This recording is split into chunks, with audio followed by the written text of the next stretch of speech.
one of our first agenda items, even though our last meeting was in December, it was previously unscheduled, relocated due to some storm activity in November.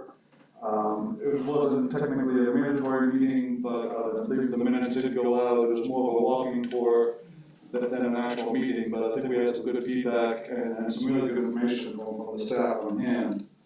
But with that, does anyone has a chance to review the minutes and have any recommendations, additions to the document?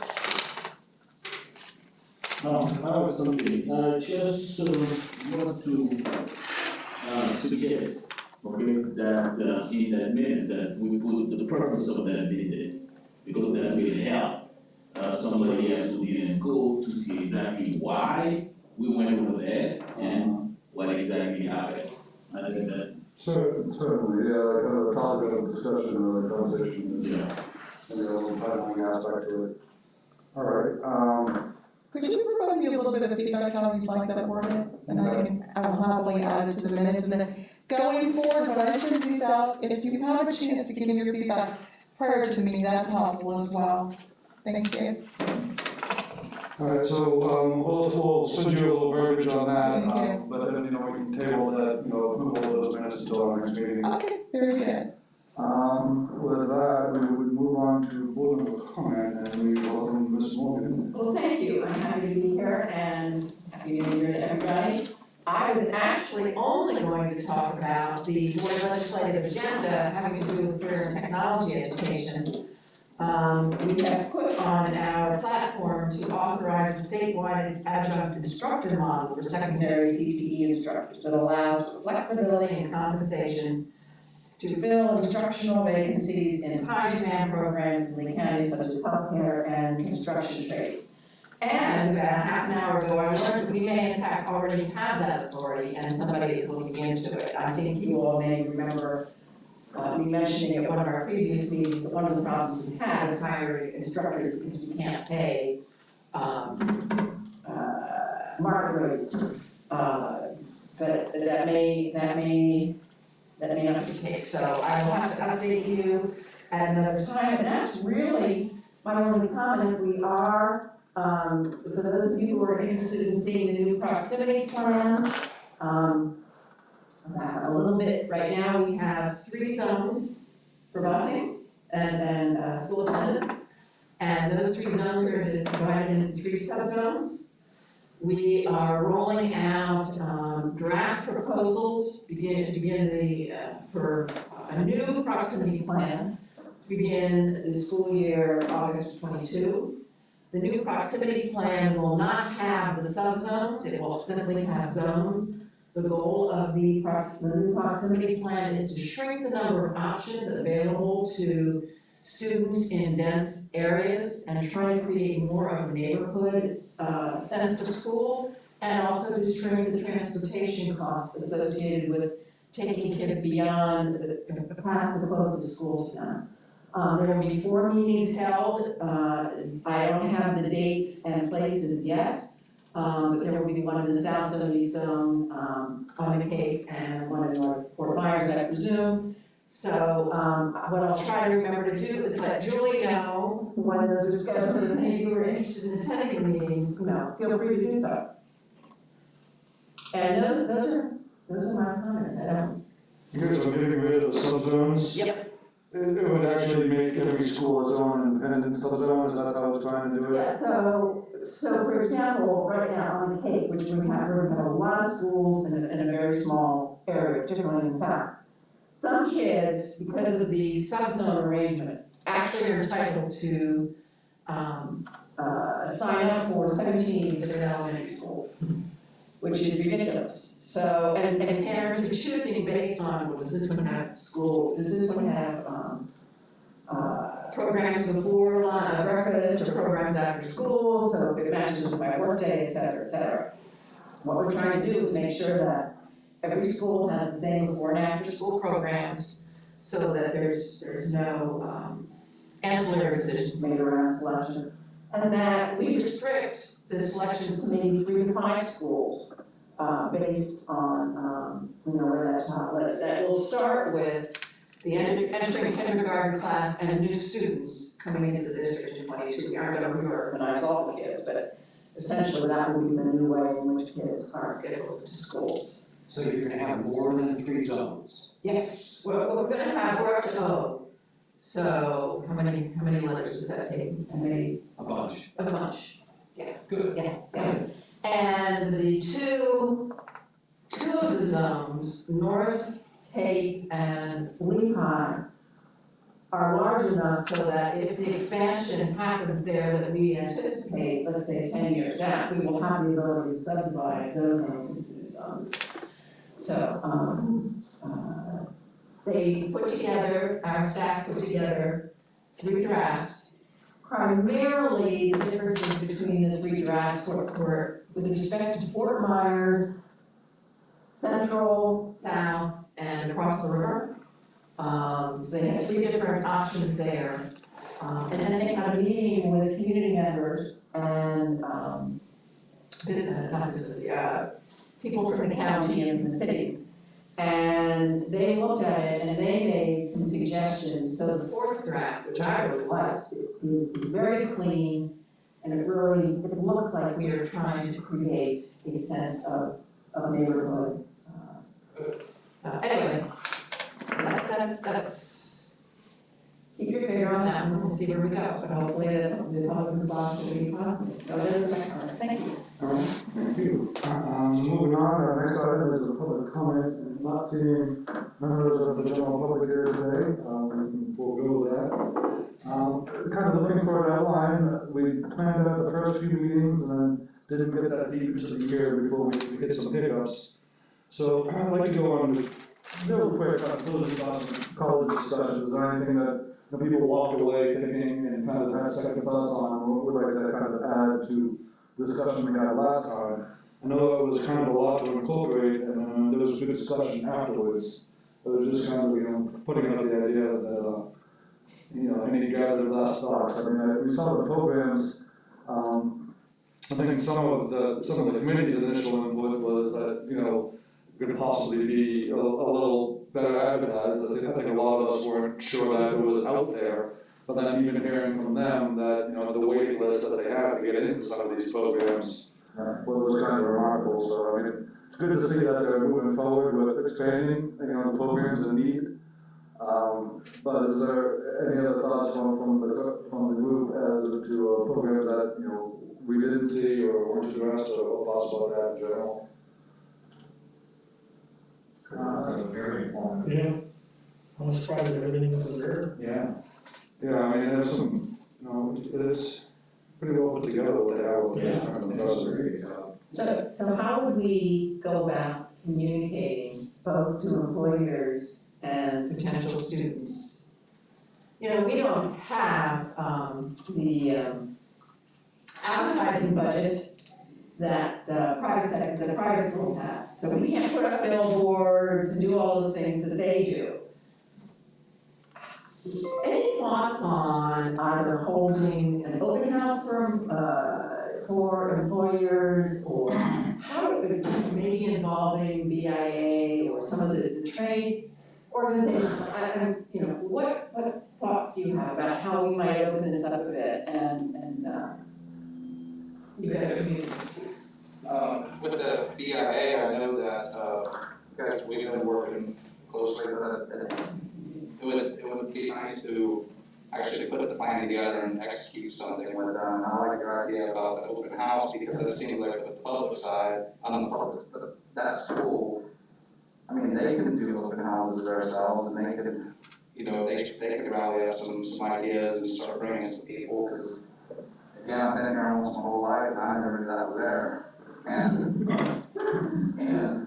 it's what I've learned a lot about it over the past few months, and I was actually really pleased to see that that school definitely has some momentum, and it's just nice to keep that momentum up. As far as the other places, but yeah, I mean, I could definitely, I'm a member of the BIA as well, and I'd be glad to do what I can to reach out to them and at least put something on paper and put some stuff on the calendar and start meeting with people and actually execute some of these ideas. So, Very good. If they ever get back to the face-to-face job fairs again, that could be a place. Okay. Also, there's a lot of those, big property management companies that hold huge seminars and things down at, Hertz Arena. Seminars, they do all kinds of displays and things, that could be an opportunity, they tend to do that once or twice a year. Obviously, last year was different, but Yeah. those could be areas to at least integrate Yeah. people into. I think that there's an opportunity for maybe some public interaction in a few of the sectors, like right now, cosmetology is really the only one that seems to serve, the public. But I think there's gonna be a little, from what I heard, there's gonna be a little turnover in the culinary arts. So that may open up another, link to the public, an opportunity, for catering and things like that may be a viable way to get your name out there. And even like the auto body, we're aware that they take servicing vehicles, but how would you go about finding out if, somebody needed their based on, what exactly is the avenue to go about, advertising that? So I think a lot of what you get a little bit more public interaction with, the service programs that they provide, I think that would go a long way to getting it out there as well. Well, I think too, they're in the process now of these digital communication boards, similar to what you see over crossing the bridge to Cape Coral. Okay. Obviously, space and time is big money, but companies are looking to us to put some of their signs on our properties. And maybe part of that deal is a certain amount of time for the district. It is. A perfect advertisement of a blip up there, FMIT, open house, those kind of things where we could get that to a bigger audience on service roadways, wherever they end up putting these. The Lamar signs, and I think the problem we're having right now is the county is pushing back on, That's not surprising. yeah, I don't have absolutely up to date current information on that. You're right, that was in the discussion stage with the idea that, in lieu of payment or whatever, we would have the opportunity to do things. And, I believe it's on hold, but I'll find out more about that. All right, and then we also had on top a little bit of discussion, and this was kind of a conversation with Scott, on the continuing services contracts for building studies. There's been some revisions in the latest RFQ process. I don't know if you want to take the lead on. Yeah, we were trying to come up with some ideas, some things we could float, and one of the suggestions was getting a survey. Now, I'll explain what the conundrum is. With the continuing service contract, if we had an idea of doing something in a certain school or a project, we wanted just some rough schematic designs, concept drawings, and a rough estimation of potential cost exposure for these programs, things that we could put together so we could go to the board to try to get support and or funding for these projects. We would engage a designer or a firm, so we're to do that. Now, we're able to do that with our yearly continuing, 3-year continuing contract program. The problem that we thought we kind of have a little conundrum with procurement is, if that company engages in a study, it eliminates them from participating in the RFQ should we move forward with the real project. And, with the numbers of people that are in our continuing program, mostly local people, why would you do something that you might only get $20,000 for and be exempt from participating in the $10 million physical project, let's say? It's not fair. So what we did was send a series of survey questions. Now, we did talk to legal Brian Williams, and he understood both sides. He understood the procurement side, but he also understood my needs and requirements. And he said, no, let's reach out to similar sized districts in Florida. Let's ask them what they do, what they allow. And the results were actually positive in my favor, where they do allow, as long as you provide that schematic concept and information to all of the RFQ bidders so that everybody's on a fair table when they're presenting, trying to win the program, then everybody has the same knowledge. Now, granted, this isn't allowing someone to go to a full-blown design, all documented, because obviously that's a lot more involved. But what it allows them to do is get that information, that pricing, the schematic concept, get to the board, try to mold the project, get them together, but allow those people to participate. So she did a study, and this is one question you'll see up there. And predominantly, she said, when you do an RFQ, you had someone do a study, in a nutshell, would you allow this material to be presented to all RFQ people in advance? And predominantly, 80% of the districts that were asked, and she called out for 10 similar size districts, agreed, yes. The second question, if you request services for a study to be done on a project, the study was completed, however, the project didn't begin until a year. Now you need to do an RFQ project. Do you allow the vendor to come, that completed this study to participate in the RFQ? 90% said yes. So the 80% said yes, they would allow everybody to get that information from the study, to have a fair playing field, and they would also allow them to participate in the actual RFQ process. So these were the companies that we communicated with. Broward, Pinellas, and I can email this to all of you so you can read their comments. A lot of people, they tried to dissect this a little more than it needed to be, because they didn't, some of them Miami Dade, it took 6 months for them to response back to us. Can you move it down a little bit?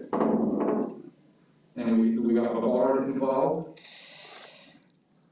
So you can see Brevard, as long as the initial study was on the design criteria package for design build services, then we would allow that. So again, it's on a very limited scope, conceptual and budget estimate, to matter where you could do it. They would allow these people to participate. So I think what I'm looking for this committee to do, and I'll forward this study to you as well, and I'll get information from the procurement of the actual statutes and the description of the continuing contract program, so that you guys can read it and digest it. But I think I would like the support of this committee, hopefully, based on your review, to bring a recommendation to the board to get board concurrence that we would allow these study preparers to also participate with certain guidelines that study materials presented to all of the vendors for the RFP process. So with that, and we also did Orange County, Pasco, Seminole, and you'll be able to read all their individual comments. And there's just some graphs of the questions. You know, some couple of responses from them. So this, I will send you have the, send to you via email. We'll also get the Florida statute code setting for continuing contractors that can have that as well. But predominantly, they all do it. So we would like our board to be able to recommend that we move forward with that too. And I think procurement's okay as long as it follows that pathway and the board has concurred that it's their position to allow that to occur. Good. Any questions? I guess I'm used to kind of echoing Bernard's, accent there. There's clearly a line where, design criteria package is not a feasibility study. And, as long as we're kind of clean about what that line is and what it means, that would probably sums up I think almost perfectly, I mean, I'll give it a further example. We're kicking around this veterans park and lands, and they're going to be presented shortly to the board on that. But let's just say hypothetically, we ask somebody to create a site plan, and we wanted to build a black box theater, let's say, in between the two buildings. Can you lay out what the site might look like, where that building might, that block might sit in between the two schools, and some minor interior updates and renovations to get into, modern technology and the STEM program, or STEAM programs out of that store. What would this look like possibly, and what would the financial exposure be? That would be the type of study we would engage someone to do. But this would allow them to then, a year later, whatever it is, to participate in an RFP without being excluded, which opens up our pool for. Otherwise, you're limited. Correct. There's a drawback to that, Scott, because if the other proposals, I know that you have somebody already that's done that work, you might not get your other people to propose the project. They might end up with a short. Well, part of the presentation is your creativity and your ability to have a vision and how you could make the district's initial vision and concept come to fruition. And you guys, as architects, we see multiple variations of things. And some people come with 3D models, others come with models from other districts and things. So I think if they knew that everybody had a fair chance, and the material that had been shared with everybody is somewhat vanilla or generic, then, you know, there's a very wide group, and we've beaten this to death with procurement on the whole RFP and questions and scoring, the committee members and so forth. They have a really diverse group of people there anymore. So it's not about favoritism anymore. It's really about what did you bring to the table, what did you present, how excited did you get to the scores and the participants that's the firm we need to engage. What are you using these people for? You know, I'm kind of lost. Studies. Hypothetically. Hypothetically, what are any things out there that we're good on? Pardon? If any things out there, This isn't the contract. This I'm not is, saying that. Maybe these things off that proposal, and then you get a short bid, knowing there's things in it that they ain't talking about. Is that fair? well, here's the deal. You're getting to a point where you're assuming real design documents were made and specifications, and we had 10, 15 meetings with the principal, school staff, planning. So I'm saying, I'll give you a case in point. My company went to Miami Airport for a post Marriott. The Miami people would say, to put in a POS system. About a mile and a half down to the airport, here and there. The company went out and did the engineering on it, pre-engineering, just to see what was there. We gotta go through the terminal, which is like major permitting. You go through the union locker rooms for airlines, you can't walk in there. You have to get permission from the union, the airport, MDAT, and everybody else. So there's a list of variables that have to be followed. What they didn't say was that 5 years ago, this project had been started already. There was 3/4 of a mile that pipe already home. We found it. Now, did they find it too? Because I haven't been them, they went nuts. So I'm just asking. That part of the report you showed about half the jobs already more than enough. They did, because they were basing their plan on that and their strategy. If I got that job, see how much money I would make? Because I wasn't upfront honest about what I saw. I'm just saying, you say to yourself, well, you know, it's kind of a draw. This is public money. This isn't in the bank. I think, I hear what you're saying. I don't think these studies that we're talking about are going to that level or that extent that you realize, and that's why it's issue. This is very generic, broad brush, potential conceptual designs and thoughts in an associated value. To get the momentum and the back of it is our order. The square footages and does it fit type of level Sort of of detail. feasibility studies. Yeah, exactly. I was thinking about the property purchases that we're talking about and how people do conceptual designs on potential purchases to see what kinds of schools would fit, whether it has the elementary square footage or technical college. And that's exceptional. Yes. There's trust me, I've learned a lot from this debate. There's a whole bunch of permitting, water, all investigative in our place, at Lee County, my friends, with roadways and access that's way above that. Now, if we had gone and, let's say, hired Dana to do a few visibility studies on property, but also go ahead and start looking at infrastructure, meeting with the county and all that, yeah, that's taking it to the next level. And he has an unfair advantage because he's already done and researched a lot of stuff.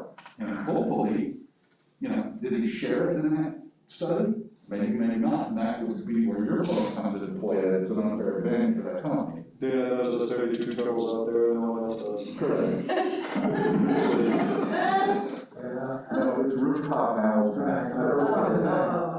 So, I think we're, you know, if you folks read the information digested, I'd like to see, hopefully, some support with you confirming that we would allow these feasibility studies to be done and allow those firms to still participate in the RFP process. And I think it'll help us get ideas and dollar values, assumptions together much quicker so that we can put it in our capital plans, get it back by the board, and get them moving more quickly. And more directly to Mr. English's point, I think it's important to note that the second phase of this, awarding it out and selecting a team for the construction project, it's all qualifications based. There's no money discussions in that about fees or how much to make. I mean, you do discuss what you think the building's gonna cost, because you want 30,000 square feet, we think it's gonna be this. But that's kind of the level of detail, there's nothing hard and dry about, hey, you know, we know that there's 5,000 square foot extra in the program, then we can kind of cut our fees, because we're not talking about fees at that point, it's qualifications. Does that make any sense? No. No, when we first started talking, no offense, it was about remodeling projects. Now you're talking It's about about any type of project. say, It's about any type of project. just in general. If I go to, we have a capital committee, and we have a CIP program in place, and every year schools submit things that they may want to have done during the fiscal year, there's a Zoom On existing buildings. They could get into Once you have. it, okay?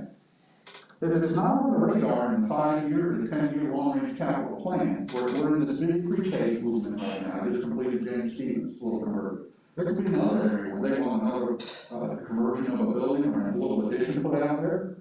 But everybody, the first question is, well, one, would it even fit on the site, could we do it? Two, do we even have the funding, where would the funding come from? Well, it could be federal, I have to provide an assumption of what that value might be. Sure. So to get that support, we commence a study, feasibility study, so we know what the exposure is, and then it goes back to the other, the chiefs and the capital committee and the board, workshops, and they talk about it, and we think it's a great idea. I now know, we know what the financial exposure is, and Amy and her folks can start building the kitty.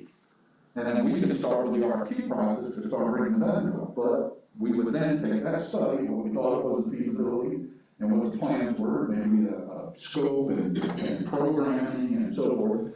It should have all of these bidders that are going to apply to the RFQ and what we get shortlisted to present to. And it doesn't alienate companies from doing it. I mean, think about it, your company, or Ryan's company. I got this stupid little project I want him to do a study for me, okay? Maybe it was in advance of FMIT. And I'm going to say, what do you think it's worth? You go out there, take a look, how do you think we could ship it around? He did some very light work on how we do it, and it's going to be $8 million. Now, when that comes out of the RFP, it's going to be a $10 million job going after the RFP. I'm telling him he can't participate, he can't do it. No, I see. But that could have been information, and now I'm fighting, so now I'm looking at one of the vendors and saying, are you willing to give up the big piece of shit for the little promise? Right. And, you know, all these firms are now in $10, $12 million projects coming down the line. No, I don't want to do your. That's all it is. These firms have done work for us for a long, long time. Nobody wants to say no. They have a partnership with us. But we do want to be fair, and we do want to be balanced. And I think if everybody is given that fair advantage to compete, then I think we've met our obligation.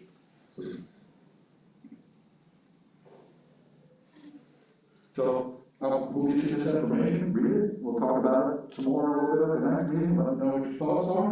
And if you guys are thinking to recommend it to go forward as a discussion topic or workshop for the board, then we'll bring it forward and see where it takes us. That's it. All right, any last thoughts on the subject? I don't know if you noticed, we're moving on, we don't really have another moving on, we talked about nothing but full Myers Technical College for the last 3 months, and really had no other agenda in January, just kind of snuck up on us. So one of the things we'd like to do is really try to outline what we'd like to talk about for the rest of the year. I know that we briefly discussed it at our first meeting, there wasn't really any follow-through in that regard, but, you know, off the top of your head, like a kind of an open roundtable discussion of, you know, we've got another 4 or 5 months meeting, and what we'd like to see covered, and with the board perspective as well. I know my quarterly report is gonna be, well, due Tuesday. And Scott's going to do about that?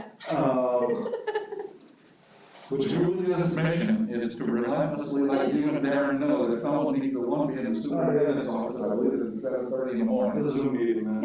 And also show up at the actual physical board quarterly briefing, so that Ms. Morgan doesn't have to. Yeah, I heard all about that one, I apologize reservedly.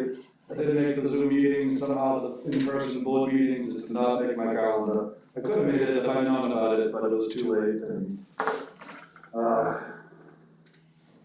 But Julia's not gonna be here while the guys on clock, so. She's got a confidence. have her emails coming in a different color already.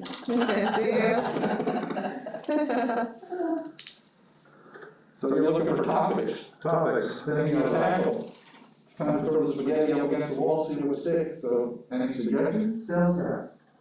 how it's performing, how's it being spent, so on and so forth. You can go on the website, the ISOC meets quarterly. Their meetings are televised, and they review all of the expenditures that have been made, the proposed expenditures going forward, what changes have had to be made to the schedule for maintenance, improvements, renovations as a result of, the reduction in sales tax. So all that information is out there for the public. I just suggest you go there and. Is there, kind of a noted difference between, expectations and actual this year? Well, I think, Kind of it. I think they were expecting, I hate to put myself in the spot, but I think they were probably expecting about, I think the projection was for on the order of 75 million initially, and they're reducing it, I think, to around 50 million, but it turns out, I believe Amy Desimore said at the last, one of the recent school board meetings, that the sales tax dollars are coming in better than they projected, so, but they're taking a very conservative course, and they are making modifications, and they're looking at the district's suggestion for modifications to the original plan and discussing it and giving the go-ahead or not. I have not attended a meeting, I've only watched a meeting. I think they're very well run, very informative. Does everybody realize all the board videos, the workshops, the board briefings where minor construction updates occur on all the projects? And the action meetings and the ISOC committee for the sales tax, all on YouTube. So if you subscribe to YouTube, type in Lee County Schools and search and, put that in as a subscription, you will see every board meeting, every ISOC meeting you can watch, you have a library, you can watch all the videos. And really, and you are correct, they actually did get more money than they projected. We did better, not what we should have gotten in a perfect world, but a lot better than what we thought, so. I will also say. I ISSOC. But if you look on the website, I believe it says that there is an actual sales tax box. I don't have my computer in front of me, so I can't tell you. It says sales tax information, and it will tell you what has been spent at each school, what's been spent in the district, what's budgeted, what's been spent, et cetera. So all the information is public, how the dollars are being spent. There's enough information out there that's kind of cumbersome to get through it all. Yeah. But it's just kind of that summary earmark overall, look at the dashboard and just. Yeah, the dashboard, that's the word I was looking for. Thank you, yes. So the fund is for the construction work then? For all the projects? I'm sorry? Funding for the It's not projects. gonna be a problem then.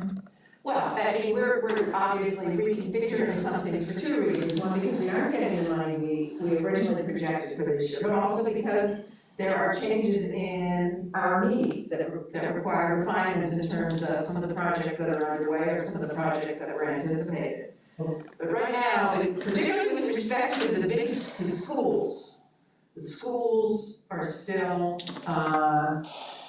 those plans are still firm. All right, the impact fees haven't gone down. No. Because the buildings never. No, This is the district website. Oh, thank you. LeeCountySchools.net. Brings you to the website, and at the very bottom, you see the sales tax dashboard. Change to change. And it talks about all the revenue. Talks about the specific projects, the amount spent to date based on the original amount, there's a total update. This is what's presented to the ISOC members, the oversight committee, and to the board members as well. And the community, this is for everyone to visually see. about 2 years ago, when we were discussing options for, using the buildings for alternative purposes, I said that, everything's changing. The universal intelligence of technology is empowering, many people really doing this. And with this COVID, we realized that we have to adopt different ways. And we're spending a lot of money on projects and future plans, but I think that back then everybody thought it was kind of gone to say something. I said that these buildings, they cost a lot of money, I'm not sure that in 20, some people said 20 years back then, but I think it's less. And now, is that going to change with COVID and how people are approaching education? And, you're going to have to look around, the differences of how people go to school, whether it be 3 days, alternative days. We discussed about, back then, 3-4 years ago, why do the buildings have two purposes, and we discuss liability, and, we're always gonna have more people coming in, and now we got COVID, and it is separate, but in reality, you see that happening in airports, the non human beings, how people interact, technology is overpowering the intelligence of human beings, and so the need of education is that going to change in the building and the projects. I mean, we need to think about those things, and I'd like to see some kind of discussion, futuristic, and then investments that we're doing and making decisions. What's going to happen? Well, we certainly can do that, but I will say this, the COVID experience, the virtual learning, the distance learning, whatever, we have learned a lot. But essentially, right now, what we've learned in a positive sense is how to use the technology to our advantage in terms of educating kids. Right now, the technology does not suggest the need for schools and teachers and classrooms will go away. Kids' learning will have to be facilitated, particularly at the elementary level. Now, I think what we may find, and I'm just speculating, but we may find at the high school level particularly, some kids may find that they like the virtual learning because they can accelerate through it. But I would say to you that you are looking well past 10 to 20 years out, and our plan is really, our sales tax is a 10-year sales tax. And that's what we're looking at, and we're continuing to experience the growth of 1,500 kids a year. In fact, I think our numbers for this year were somewhere on the order of 1,800. So, yes, you make a very good point. I think from a STEM, STEAM, career and tech ed point of view, we are going to have to rethink what we put in buildings and how we use that room in buildings. But I don't, frankly, that conversation, your conversation is really one for the curriculum people. No, I disagree. I disagree with you. I said it before, real estate in general is going to change. And our buildings that we're building are real estate. And I can guarantee you that in 5 years, the high school students will change. Because we are already impacted. It's just a universal, it's just how everybody's expected to operate. In schools, for older kids, will be no different. Because we started this when we said we can do dual enrollment. And then now we have the technology, and then we have the university. So everything it's much faster than we can even, determine. We have the people, the curriculums in college. I'm just saying that when we discussed back then, I don't know, it was one time we say, can the buildings have dual purposes and somehow help the community? Well, now all the new buildings are built so that there's community access independent of the academic space, so that they can be used for public meetings, whatever you're around.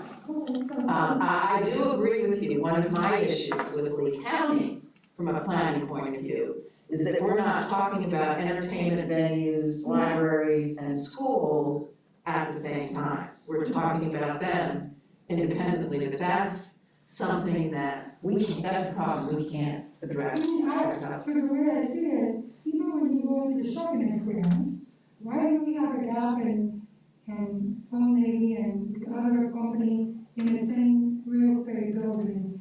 I should have one, I would have examples of different buildings to try it, and then have an next step delivered. I mean, this is something with China and the internet and everything. It's just, it moves, it doesn't move along. It moves along with everything else that touches it. So I just think that that's something that we should at least consider to talk about.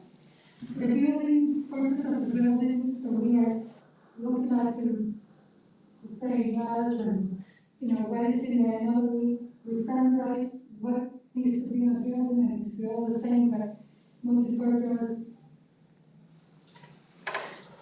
So I'm trying to figure out how we might address your questions.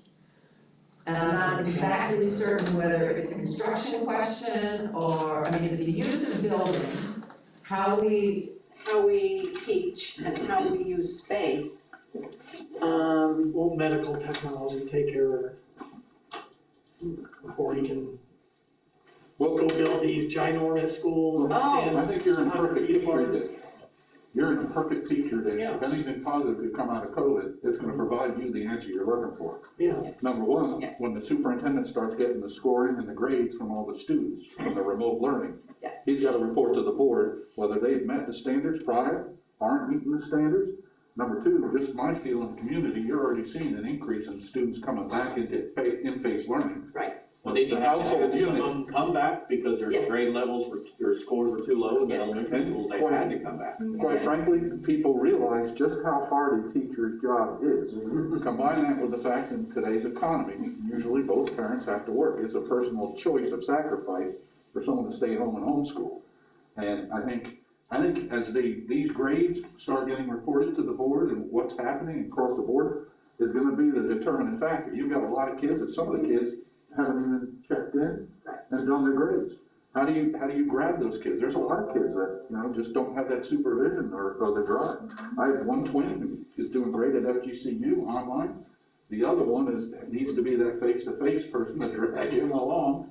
So how do you know, you've gotta manage the population, but I see what you're saying. Over time, eventually, it might be like college, where these kids, especially at high school level, half of their curriculum will be online, that they could do at home. The other 2-3 days a week, as you said earlier, they may have to go and do their hands-on STEAM and science and that.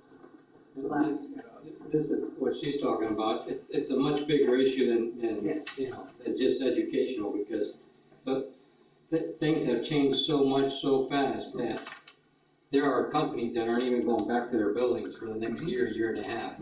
What do you do with those buildings? Okay, there's uses of those buildings that aren't gonna be there when they get back. What do you do with those buildings? So you have to, on an educational level, you have to come back and say, how does this affect educational? Yes, you're gonna have kids that have to go to school, you're gonna have kids, but then on the other token, you have competitive forces out there that are saying, you know, when you're asking the state for more money for construction dollars, there's people out there saying, why are we building more schools? We don't need more schools, we can teach kids online. Okay, yes, there's a certain percentage that can't be taught online, but there's also another percentage that can be taught online and can excel. So that's the competitive, you know, that's the argument you guys have to have with the state, because there's gonna be people that say, we're not giving you more money, because you can educate this kid in a different way on a cheaper level than what you're doing now. So, and that's gonna change the media center in a high school, 30,000 square feet.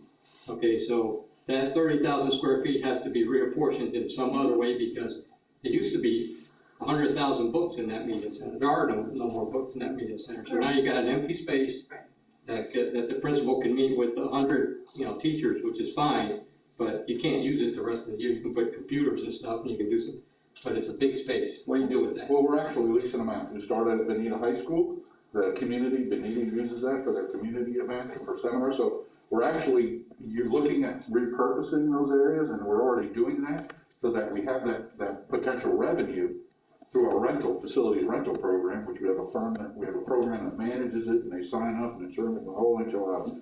So we are looking, the black box theaters for private programs, as we build those are open to the community. So I hear what you're saying exactly, but yeah, there could come a time, maybe I'm not gonna be around then, where we have. There's also gonna be that glut of empty commercial real estate development that's worth keeping an eye on as well. Absolutely. You know? Do what we did with the middle schools before, Yeah. just take over the commercial property. 15 years ago, you bought a couple Kmart's, and that was kind of a big stopgap at that time. Right. There may be those opportunities coming down the line, but And if you look at these buildings, New York, especially the things isolated like pre-K. Tampa, Sarasota, where the city areas, where these corporations are allowing everybody to work remotely permanently, well, those people are moving out to the suburbs.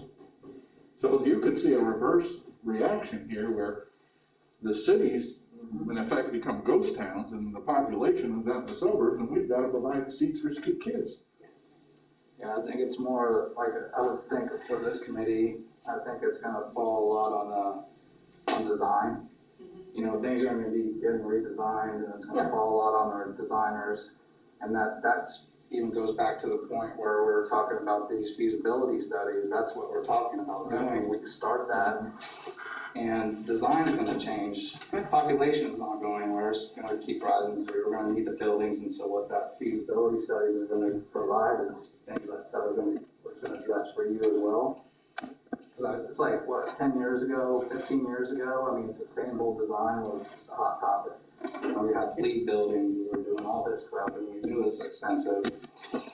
I still believe in sustainable building, but now with COVID, that's part of sustainable building practices as well. And so I'm actually excited to see, you know, see what these designers come up with, these bright ideas, and maximize these spaces and provide safe atmospheres for kids to be there. Can't teach everything on a computer. No. So when you take the labs out of schools, what happens? You can't teach everybody on a piece of paper or a book. It doesn't make sense, especially if you're high school, junior high school level. You've gotta have the labs.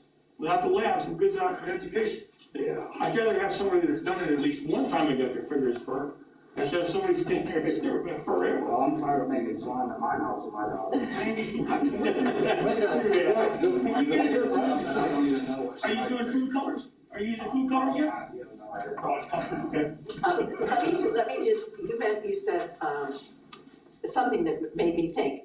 In terms of what are schools gonna look like going forward? We are planning to build a lab school in Lehigh in partnership with FGCU.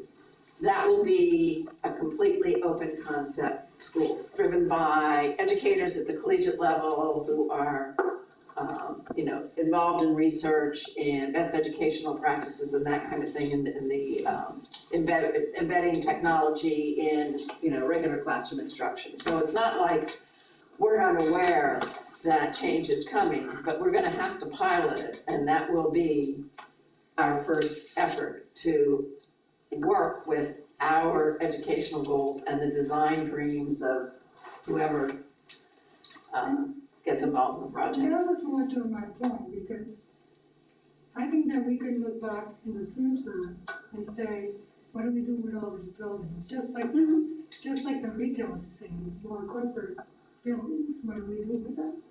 It's not that they're going away, it's just, if you have multi-purposes, Right. then you're a little bit safer.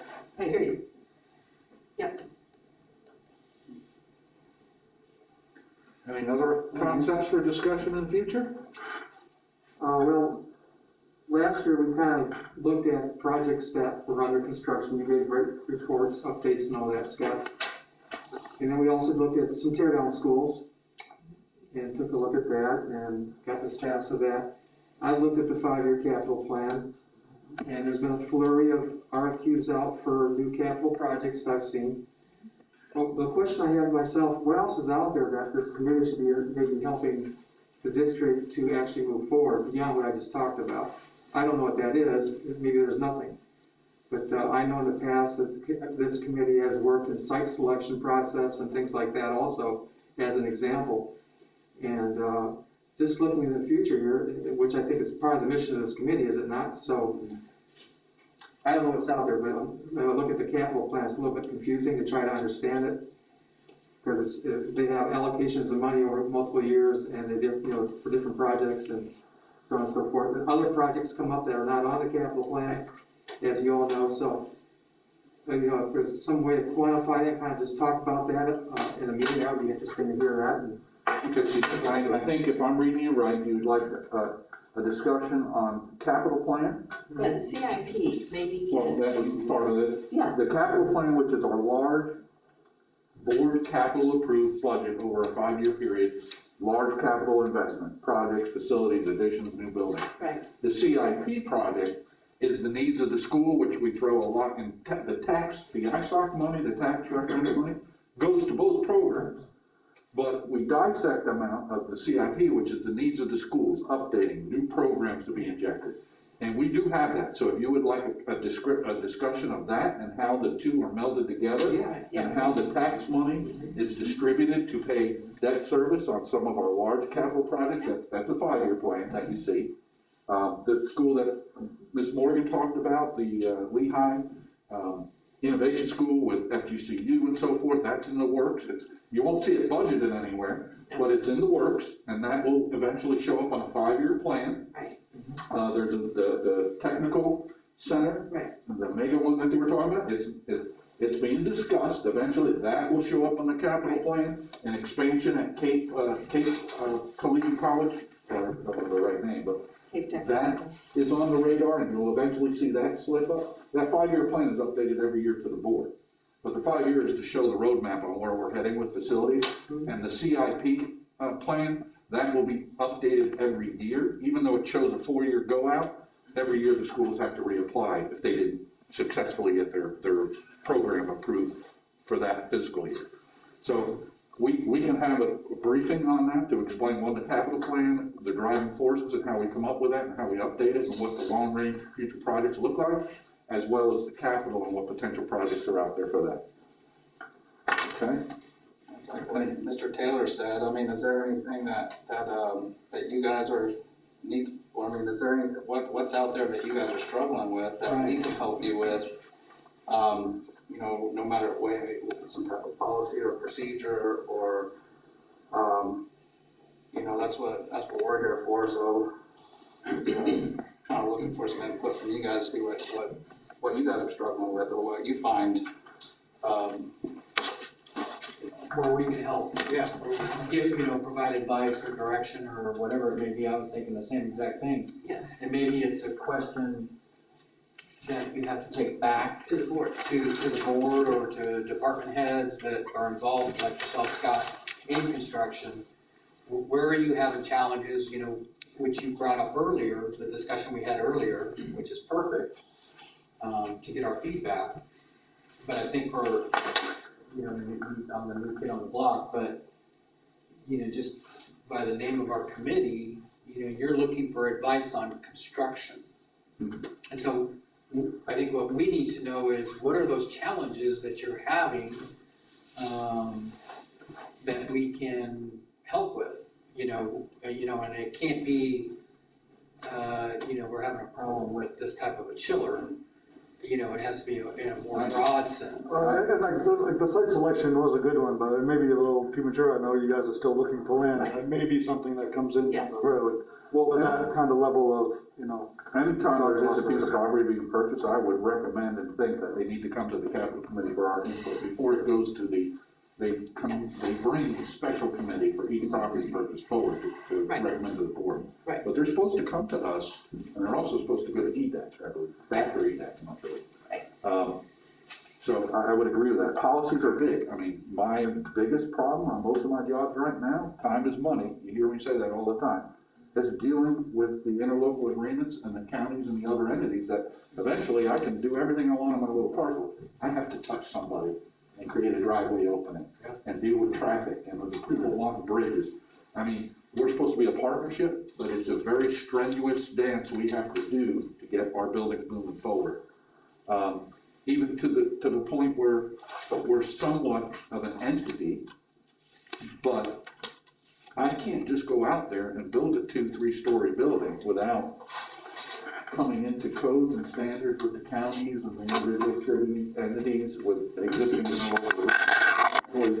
redoing as we speak. They're rewriting them, and you've got to be presenting it. How we can negotiate, but maybe having you guys look at some of these ILAs, and you guys had some political input, I'm sure, in contact with people, and that's a huge problem in town. The RFQ process, I think they've got a great RFQ process, but it's a 3-month process. I'm 3 months before I can get any, even if the money is sitting in the jar for me, I'm 3 months away from even sitting and negotiating a contract with somebody to start a design, start a project. So a lot of these concepts that come out, I could be a year before I even really set a trailer out there to do something somewhere. How do I You know, and that's what the continuing contracts were meant to do, to try and speed that up, to get from this concept, this feasibility, and quickly whip that. But that's only good now up to $4 million. That's great for a little chiller plant, a couple of classroom renovations, a pre-K thing, and a couple of, some driveway improvements at schools. But the big ticket capital work, that's a year program. Everyone says, well, can you have this open for 23? And I started explaining to them, RFQ process to a signed contract approved by the board, 6 months. Negotiation, advertisement out, 1 to 2 months with the CN. Total project cost put together to bring to the board to get that $98 million approved for a high school. I gotta get a month in advance of that. There's that. Now it's done. Now the whole So when you look at it, and they say, well, how long does it take to build a high school? Well, 18 months. So now, once I put that first shovel in, I'm 18 months from there. So when you look at this, what became, people think, well, why can't you have a school in August of 23? I need to have this start here to be successful with. And that doesn't even take into account our friends, our partners that I have to touch in permitting, Army Corps, county, DOs, LDOs. That can put a whole nother spin on it. So, you know, I'd like to see ways to try and trim that down and get partners to be more partners with us rather than holding us hostage because we need to have a pot of money. That's good. I mean, realistically, my biggest gripe is there's impact fees that are supposed to pay for all improvements in utilities, roadway and infrastructure that they collect how to support that connection. I should be able to build on my parcel and have every piece of electric, every piece of water, sewer pipe brought right there to that curb line and I just tie right after it. If there's a need for a traffic light and a widening and a turn lane together, as far as I'm concerned, that should be covered by those impact fees to support it. Our schools are a direct result of all those people building houses all around.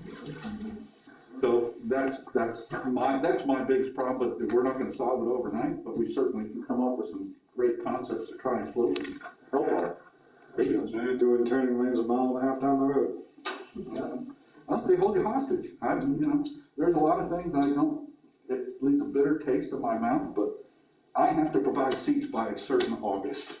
And, I've had my arm twisted, the tendons are pretty sore, but that's the way it is. And they've kind of learned that they can just, not answer emails or the phone for the first 8 months until your back's really up against the wall, and then they win the argument. I forget, you're living this with me, haven't for the last 6 months. Well, I'm just imagine all the costs that it takes to do that. I mean, that whole process, you're sitting there with all the red tape and things like that. Time is money. You're spending money and you gotta try to streamline that process. Like you said, it's not gonna happen overnight, but I would definitely. Something has to change. Yeah, definitely like to try to tackle that.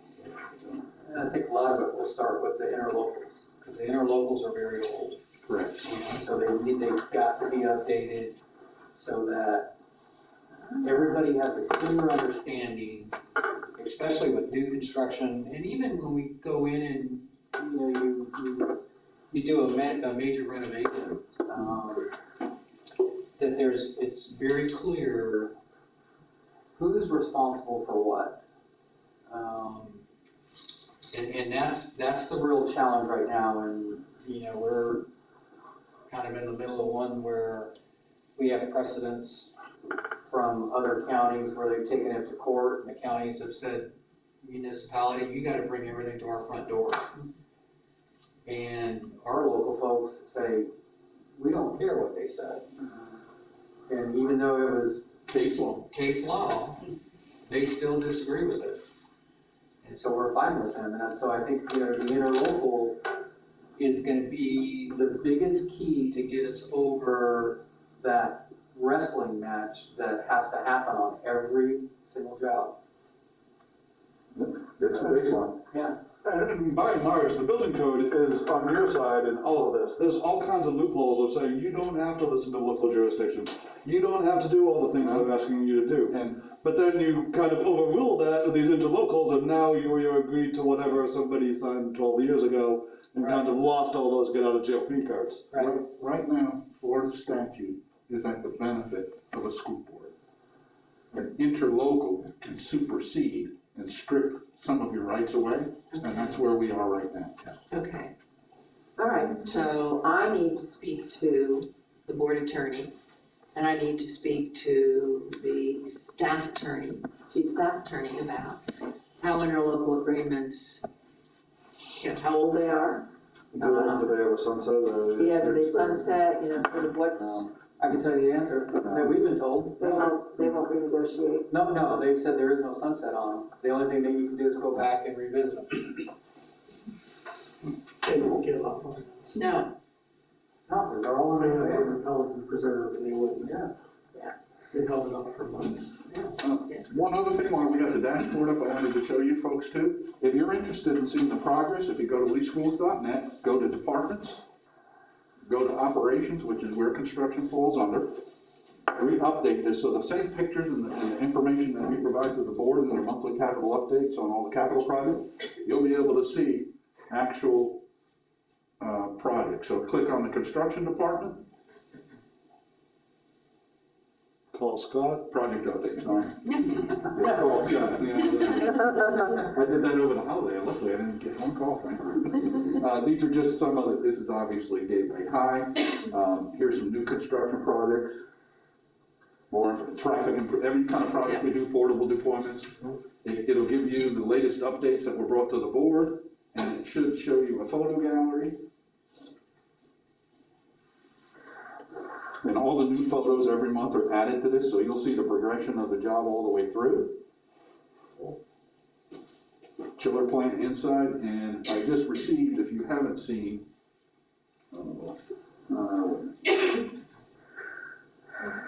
unless you guys want to go, I got some current aerial photographs of being I behind. got one more thing, if I can. Go ahead, I'll dig this up.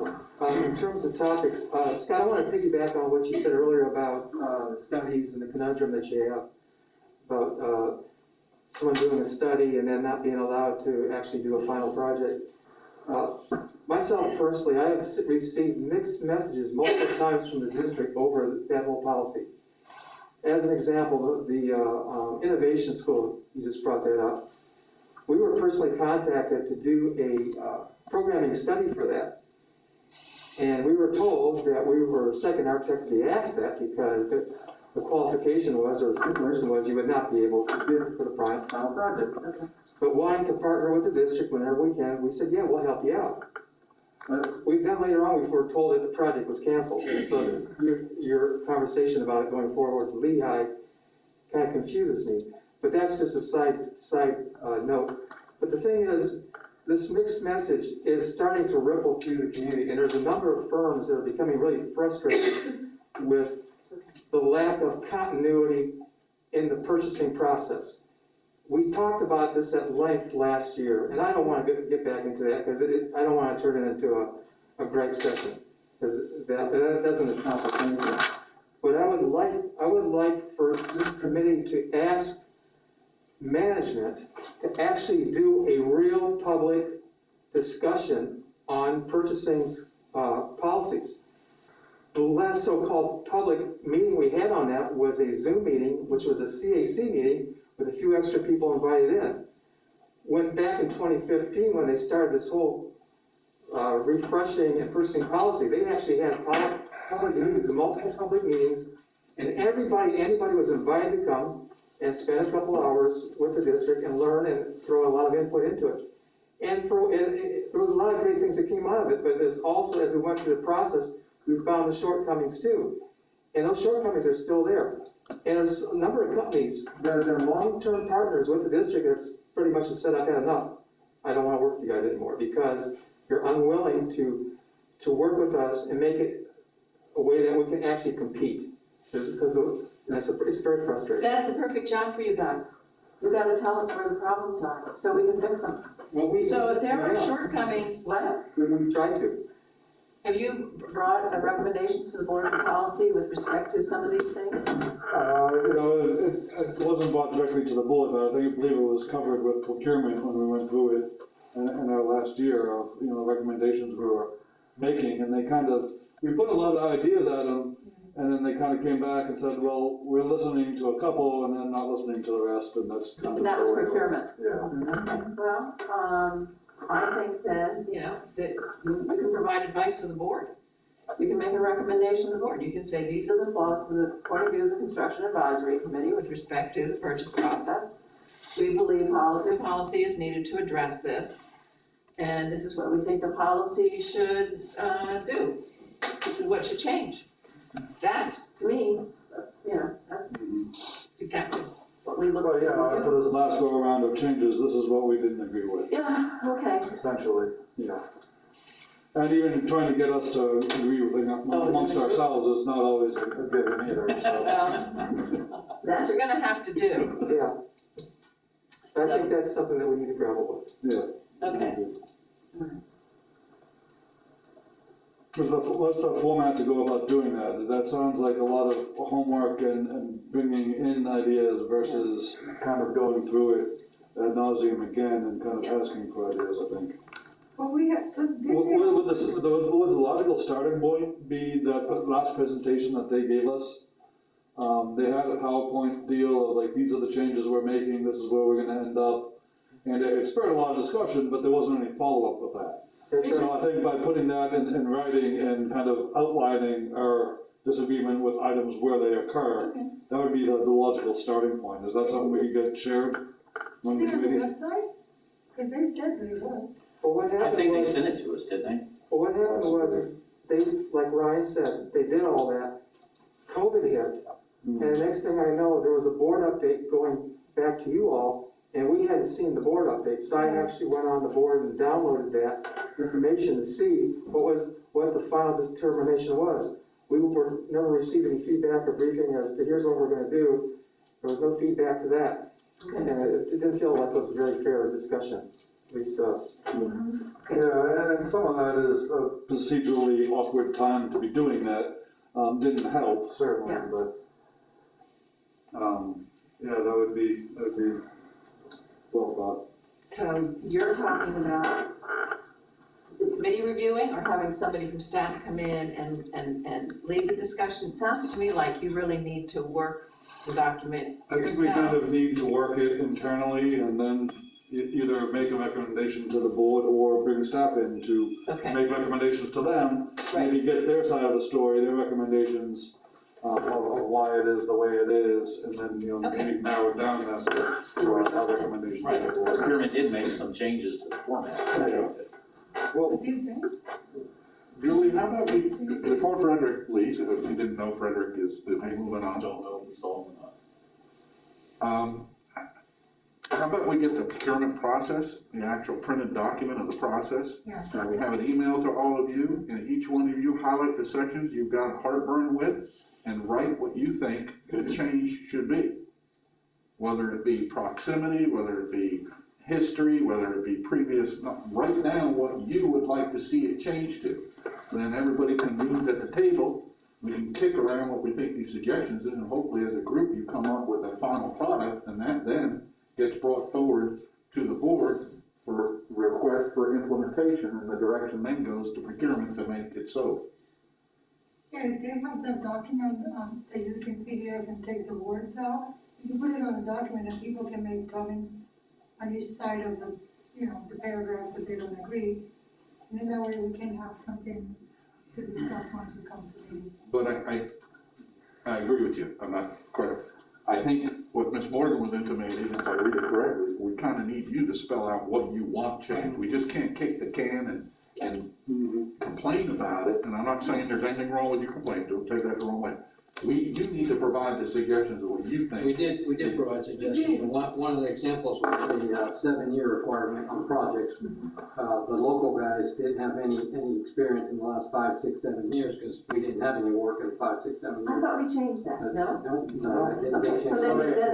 that. Yeah, it's one of those things we asked to and it didn't. Well, We just- well, in fact, and I don't want to speak 100% clearly, but I think that's a statutory requirement. No, Because I I thought they were only allowed to do 5. refuted that. I looked at the statute, and they went back to the board attorney, and he agreed with me. And what is it? Is it 5 years? The only statutory requirements for construction manager, it has to have max 3 years out experience. That's, No more. yeah, that's the There's conversation. nothing for architects or engineers. Yeah. And I remember that conversation. So that would be a perfect That is. example, bring that out and highlight that. That gets put in part of the recommendation, and anything else you guys feel is appropriate. And if we bring it to the board and the board concurs and approves it, then the staff is directed to make those changes. Yeah, because we brought back the requirement, now you show all your small projects and capital projects. See, I thought, based on the conversation that we had as a result of your information, that we were actually doing that, but no, okay, so that's critical. So would it be possible to get the document of the recommendations from this committee that were made, and then also what it is today? So that we can also see what was recommended before and what didn't get implemented, Was that years of. Was that in your meeting minutes? The closest we have to that would be our meeting minutes from those meetings last year. We kind of threw ideas at procurement, they took notes and then came back with some of the changes. We don't have an outline of here, this is what we want to see. Yeah. But did we ever, And that's what we probably need to do now to make sure that we're clear. did the committee ever make a motion to agree with procurement's changes, or did they? No. No, it just got approved by the board. They sent it to the board for review and they approved it as is. I mean, I'm. But they Without never brought it opinion from back to you guys. us saying, is this what you were, I mean, it wasn't a back and forth. It No, was he just- said, they were doing 2 small changes, and the rest of it was written in stone by the board Right, procurement. So no matter what we said, it was going to change it. right, Correct. Bingo. which kind of makes us wonder, like, Well, what does our input do? Who is he? Frederick? I guess so. He was the director of procurement. The guy that did the. Yeah, it would be Frederick and Tracy who is his coordinator. All right, well, we'll find, you know what, obviously, it didn't meet the requirements, and some information may not have been changed that you dealt directly in terms of a design standpoint with our staff attorney. And we bring it forward, we highlight it, and then, you know what, I can schedule to be at the workshop or a briefing to discuss this and bring it forward. Is the process pretty consistent with like the CM, RFQ and design and Too building consistent. visual? What's that? Too consistent. Okay, I'm not- And I think that's Robert's point, is Right. you can't look at the design firm and use the same criteria you're using for your construction manager. Right. Because the laws and the statute don't apply in that regard. right. Yeah, sometimes you go through the design RFQ and they're like, no, this is meant for CMs, because, I have to have like $50 million of liability insurance, like, you know? I love the bonding requirements for architects. Okay. All right. Yeah. Well, we're a little bit past our time, so it wasn't too difficult to fill an hour. So Julia, if you would be so kind as, I'm sorry, you're gonna hate me for this, to go back to the meeting minutes from the CAC, especially the one where Frederick did a presentation. Okay. So we can issue that again to everybody, we can highlight those suggestions that were sent to them. We can then, try to find what board briefing or workshop they presented the changes of the RFQ process, so we can see what ones of those suggestions actually got implemented, and that's gonna leave bare the ones that didn't, and those are the ones that we can kick around and write suggestions to, and then I can schedule to go to the board and talk about, this is what the CAC committee, myself and I, think should be seriously looked at and possibly changed in policy. And I think the natural format to be responding to some of this is actually the PowerPoint presentation from that Zoom meeting.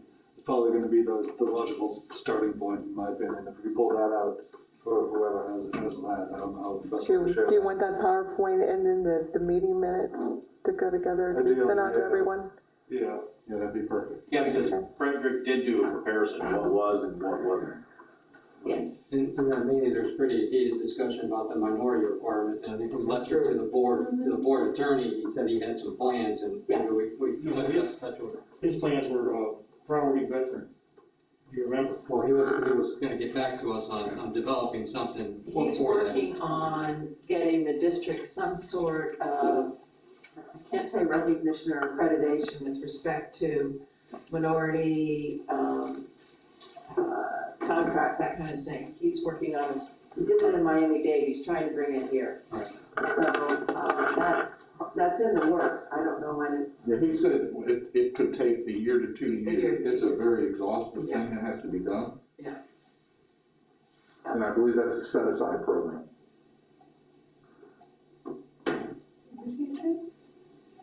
That's a different program altogether, I think. Yes, yes, something different, yes. All right, well, with that, I guess we're gonna go ahead and try to tackle our recommendations for the RFQ process at immediately in our next meeting. And then try to keep it open to other ideas. With that, we're kind of on past our time. Can we get a motion for adjournment? I second it. Second by Jack, all in favor? Any opposed? Well, thank you very much for your time, and we will see you in February. Good job.